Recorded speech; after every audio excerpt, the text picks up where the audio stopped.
Hi, welcome to this video on writing a short story for the EDUQAS GCSE English language exam.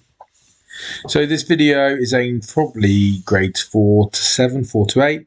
So remember, to get a 4 or above, you need to get 18 out of 40 on this exam. A grade 3 average is pretty low. It's the lowest mark in the exam. It's between sort of 10 to 14. So obviously we want to bump that up.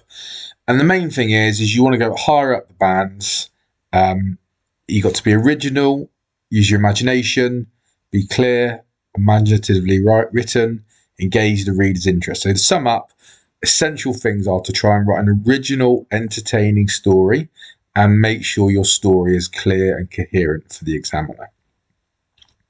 So you have 45 minutes to write your short story. Have a draft going into the exam in your head. Your word count is 450 to 500 or 550. And that's, if you're doing it on the computer, it's about that much, 486 this example is. And you're going to go into the exam with a story idea and pick the title closest to it.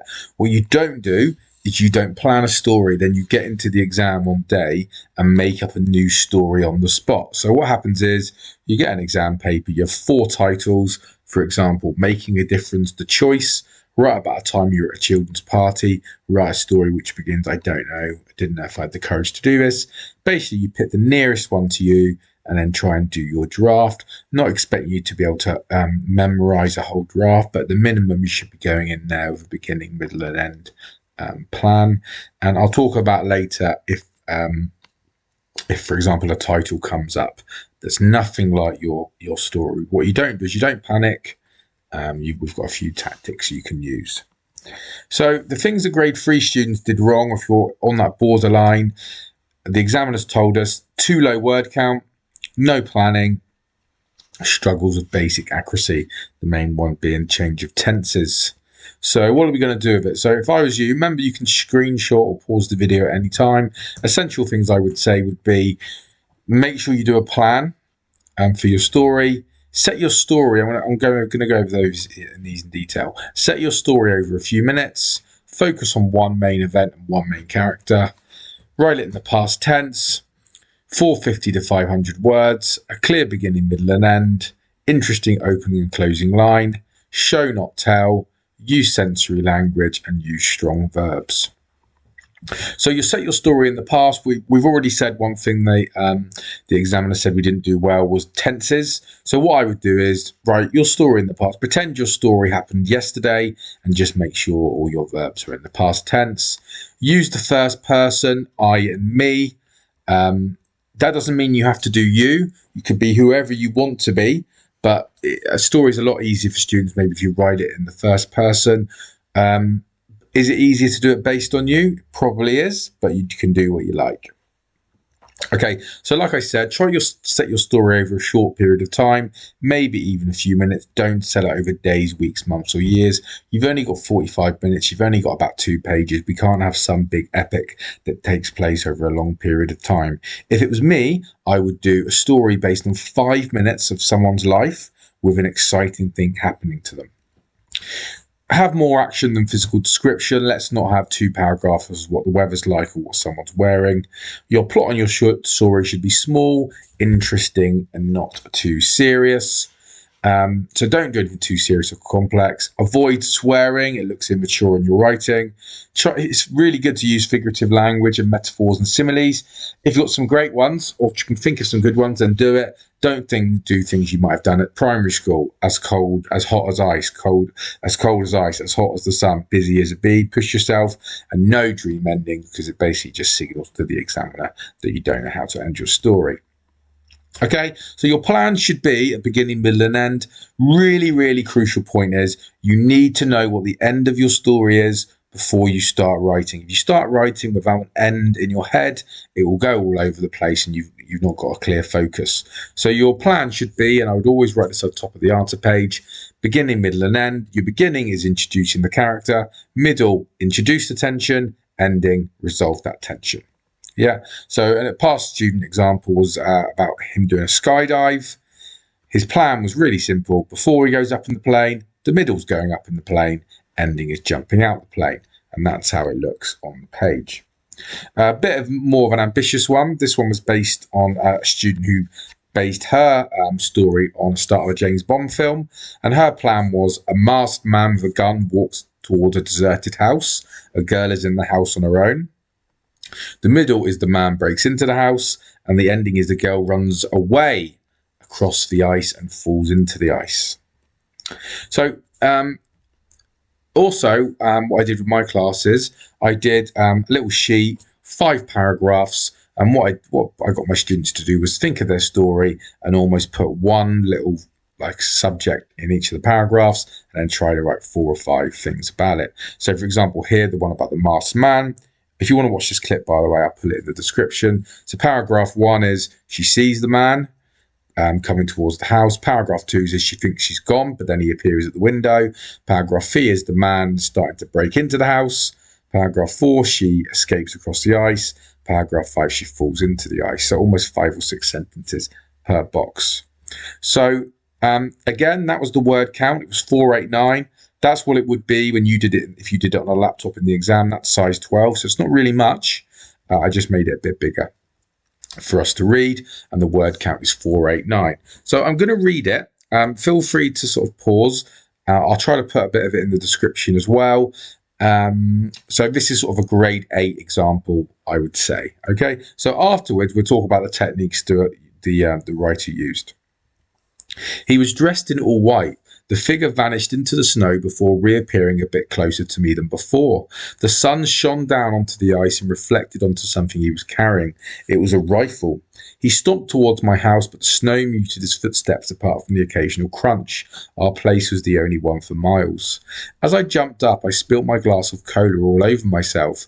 The black liquid bled into the white rug. I looked out the window. The figure had gone. I sighed and scanned the distance for anything unusual. Who was he? A hunter out for his daily prey? A workman looking at the fences that had been broken by the storm? Or something else? I put my forehead to the pane of the window, felt the ice-cold glass cool my red face and closed my eyes. The glass shook. The figure was face to face with me. His bulging eyes stared right at me. He didn't move. He wore a white mask which bore no facial expression. I opened my mouth to scream, but nothing came out. He held up his rifle and pointed towards the bolted front door. I shook my head. He extended his finger over the trigger of the gun and pointed again. I clenched my fist and didn't move. He disappeared, and then I heard a sound of glass shattering. The masked man left a trail of broken glass from his entry into the house. I could hear his footsteps as I ran out the back door and into the whiteness. As I started to run across the ice, I heard the front door swing open. The ice dazzled and shone like a glimmering diamond into my already wet eyes. I didn't look back. As I got towards the end of the lake, I heard a faint crack. Like an avalanche, the ice fell apart around my feet and plunged me into the deep.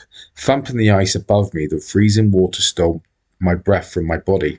Suddenly, I saw him above me. He raised his rifle and pointed it straight at me. His bulging eyes seemed to soften as he knelt down to the ice and aimed his gun sideways. I pounded the ceiling above me, but I could feel my limbs weaken and grow heavy. My eyes started to close, and I couldn't gain the power to reopen them. Was this it? It started to go black. Blam! The bullets zipped by me as I tried to dance out their path. The ice around me crumpled into nothing and vanished around my body. Crack! A huge arm punched through the ice and pulled me out of the blackness. So if we look at that in a bit more detail, it did 4 things pretty well in particular, okay? And these are 4 things that I think you should try to include in your writing. So we had short sentences used for effect, we had strong verbs, we had figurative language, and we had sensory language. Let's go through them very quickly. So short sentences then, the idea, if you put in varied sentence lengths, that's what we should be looking for. And putting in short sentences often racks up attention as the short sentences stand out from the longer ones. In particular, this one, if we look where the writer decided to put the short sentences in, that was good. Sensory language, so it brings your writing to life and it helps the reader feel like they're all part of the experience. Yeah, so again, pause the video if you want to. Strong verbs, okay, so when you're maybe doing paper 2 writing, you are probably going to use a lot of adverbs like firstly, secondly, however, and stuff like that. But try not to use a boring verb in your story with an adverb. In fact, I wouldn't use adverbs too much. So here we've got the sentence, he ran quickly across the battlefield. So what it's better to do is get rid of the green adverb and change the verb ran. So instead of he ran quickly across the battlefield, we could have he raced across the battlefield. He sprinted across the battlefield. He dashed across the battlefield. So what we don't want is a rubbish verb and an adverb. Again, I wouldn't want you to put he raced quickly, he sprinted quickly. The idea of changing the verb and making it a stronger verb is we don't need to use the rubbish adverb. So what I want you to do is do these sentences, but what I want you to do is rewrite them, change the verb in green, get rid of the adverb, but by getting rid of the adverb, you're going to change the verb to make it a lot stronger. So the sense of the adverb comes across in your sentence. So for example, instead of he ate his soup loudly, you could have he slurped his soup. So pause the video if you want to, otherwise we'll go through them. So instead of she pulled the dog's lead roughly, she yanked the dog's lead. Instead of he put his hand down on the table angrily, he thumped his hand down on the table. Instead of she walked down the road miserably, we've got she moped down the road. So that is far better and will get you far higher marks than using a rubbish verb and a rubbish adverb.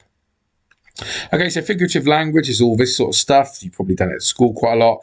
And again, the idea is it makes it a bit more interesting than not just doing the literal meaning. It's creative and it allows the reader to visualize the scene. Again, if we go back to that mark scheme, it makes it imaginative, it makes it original.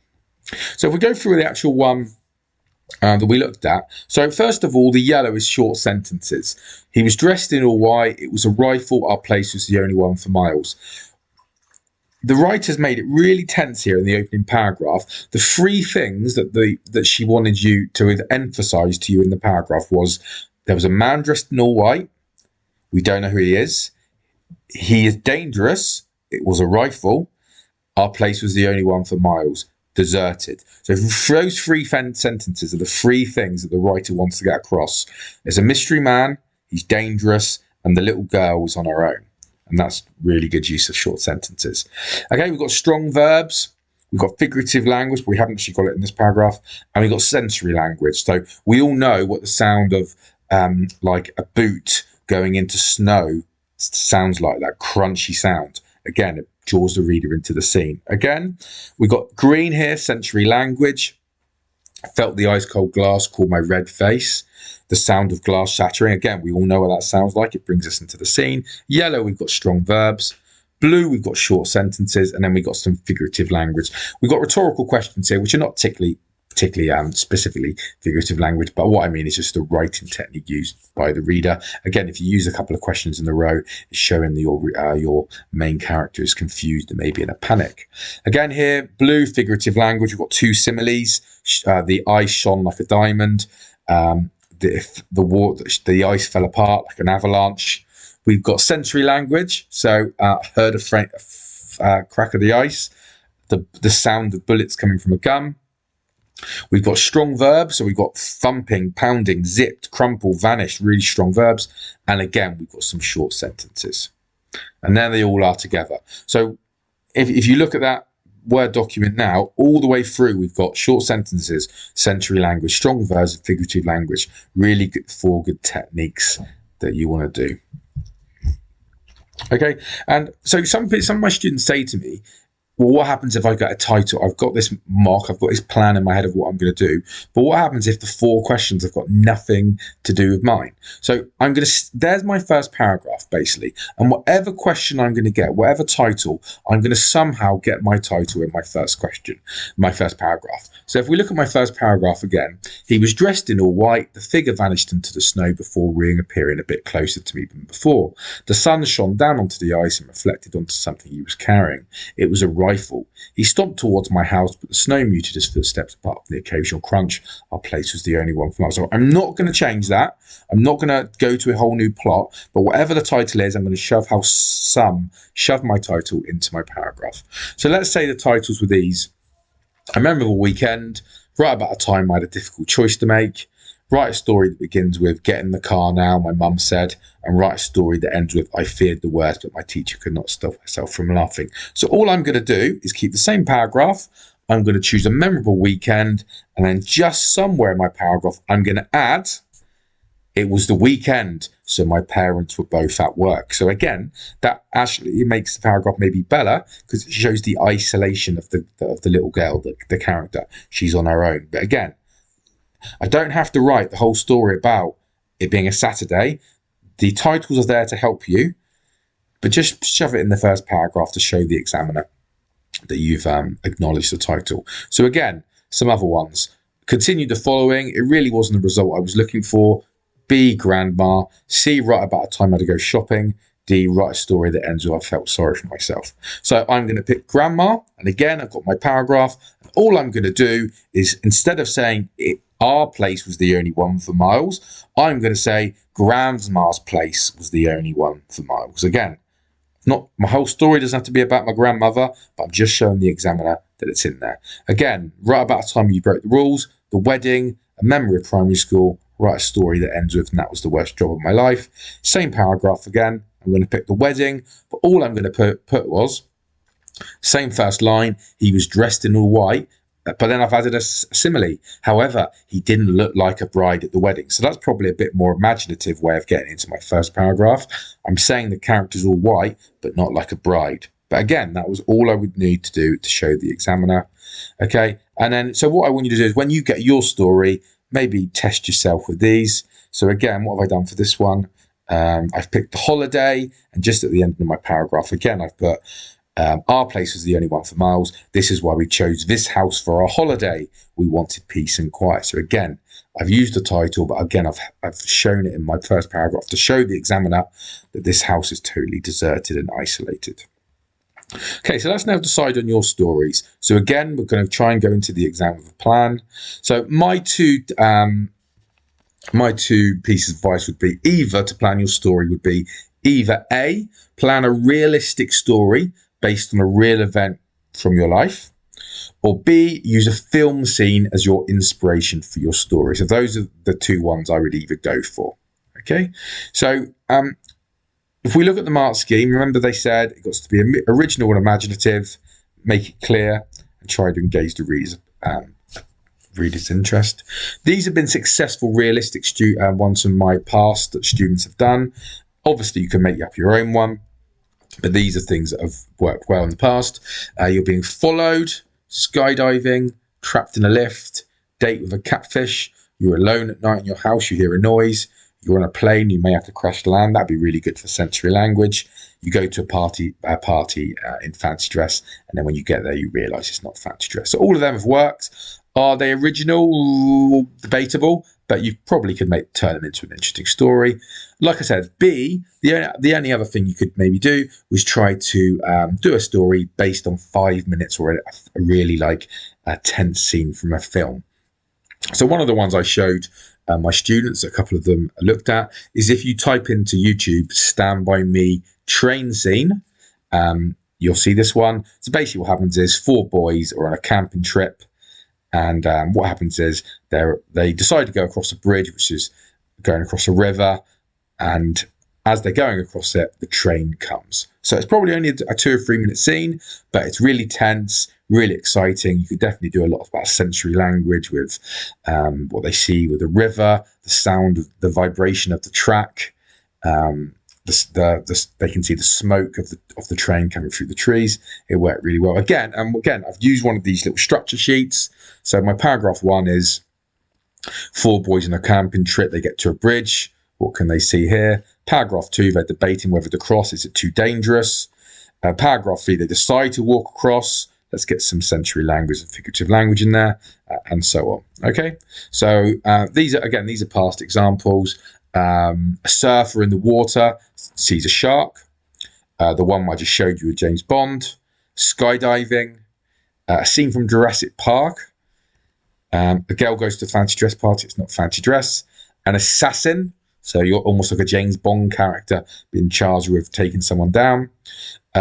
Meet a famous person. This is where the guy on the left, he's just sort of like an average guy, and he works in a bookshop, and then the most famous actress in the world comes into his bookshop. So again, one of my students modified this, and they met Harry Styles. Okay, writing a memorable line, really important. 98% of books are sold on the strength of their first line. Meaning, people pick up a book, they read the first couple of sentences. If they like it, they'll probably buy the book. If they don't, they'll put it back on the bookshelf. So same with you with the examiner. Try to make your first and your last line really exciting to grab the reader's attention.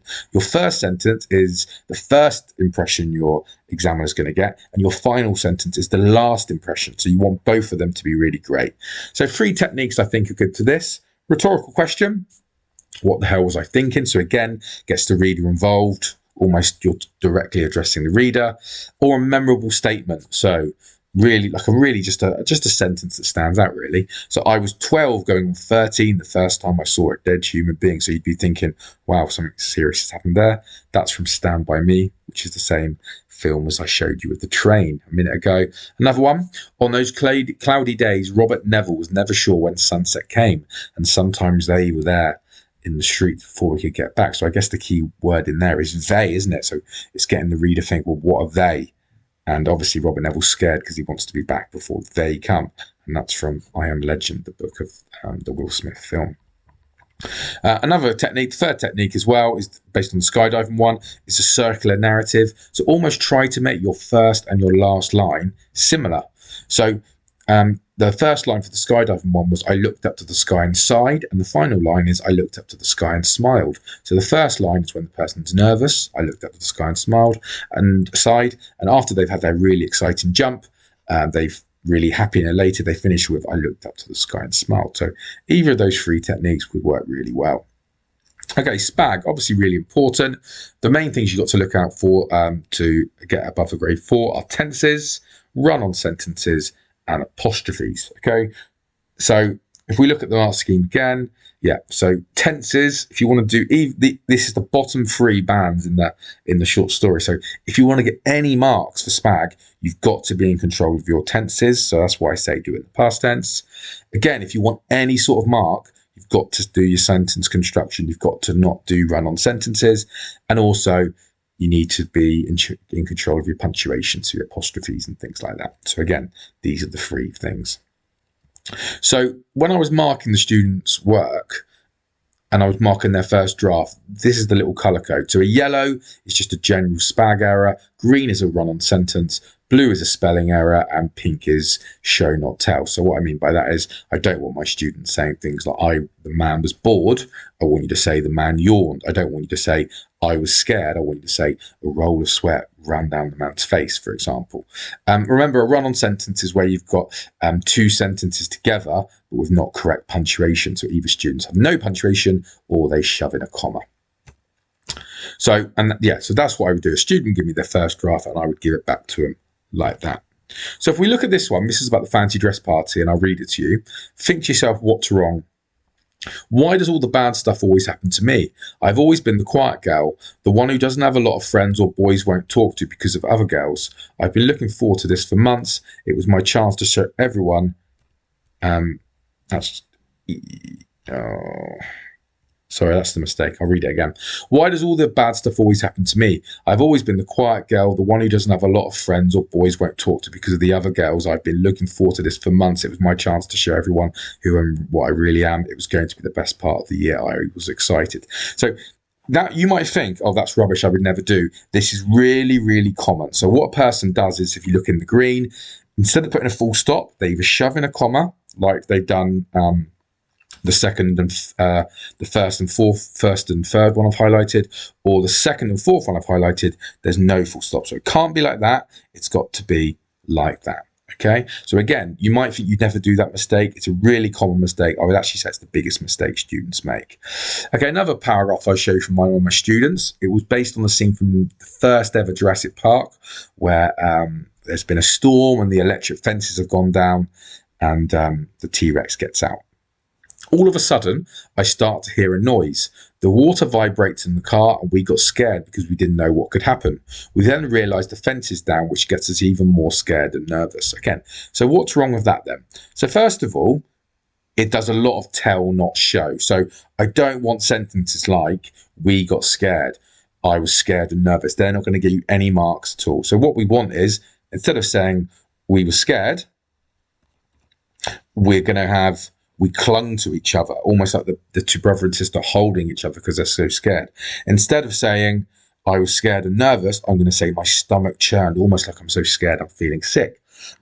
The other thing was wrong with it was just general Spag error. Remember, the main thing people said, apart from the run-on sentences, was change of tenses. So at the moment, it goes from present to past and it swaps. It's all got to be in one. So for example, it's got to be in past tense for this one. Some of it's in past tense, but the yellow bits, the person has not put in the past tense. So instead of I started, it started. Instead of the water vibrates, the water vibrated. Instead of we realise, we then realised. Instead of the water is down, that was meant to say the fence is down, the fence was down. Oh, doesn't matter if it's all in the present tense, but it's all got to be in one of them. It's all got to be in present. It's all got to be in past. You can't mix it because that's just an error. Okay, so if we look at the difference between those two sentences, I would say they would almost go up 2 separate grades. The first one might be a 2 or a 3, and then the second one might be a 4 or a 5. Okay, and the main Spag error, apart from the run-on sentences, which is Spag error, it's apostrophes. Okay, so you just got to make sure you proofread your apostrophes. So I would say when you decide on your plan, the main thing you got to decide is, do you beginning, middle, and end before you start writing your story? You've got to know the end, and I would come up with a memorable sentence, opening sentence, and a memorable closing. So I wouldn't begin to write my story before I've got a plan, a great opening sentence, a great closing sentence. After that, what I got my students to do was almost a checklist for after they write their story. So almost like you've got to tick all this stuff as before, and after you do your story, make sure you have all of this. A plan at the top of your page. Make sure it's got the word count. Make sure it's written in the first person. Make sure you've got a memorable opening and closing sentence. Make sure you've got a memorable first sentence for each of your paragraphs. Make sure you've got sensory language. You've got a bit of dialogue. Make sure you've got all this figurative language. Give me at least one interesting sentence starter in your story. Make sure all your verbs are in the present tense or past tense, whichever you decide. Make sure it takes place over a short period of time. Do, show, not tell. Give me some strong verbs, all the stuff we talked about. Check your apostrophes and check your there, and there. And what I do, what my students do, is highlight all of these, and then I got something like that from them. So basically, I've covered all the bases of an I. I've done all the imaginative and all the original stuff and the imaginative and lively stuff. So I've got all my figurative language. I've got my strong verbs. I've got my show, not tell. I've got a memorable opening, closing sentence and a memorable first sentence for each of my paragraphs. I've got sensory language. And on the other side of the coin, I've got my Spag stuff sorted. So I haven't got any run-on sentences. I've checked my apostrophes. I've checked my homophones. And I've checked my capital letters. So there you go. So I think if you follow those rules, I think you do very well in your story. Feel free to leave me a comment in the comment section. I'll put a few things in the information on YouTube, like a few of the clips that we've looked at. And yeah, hope that's been of use to you.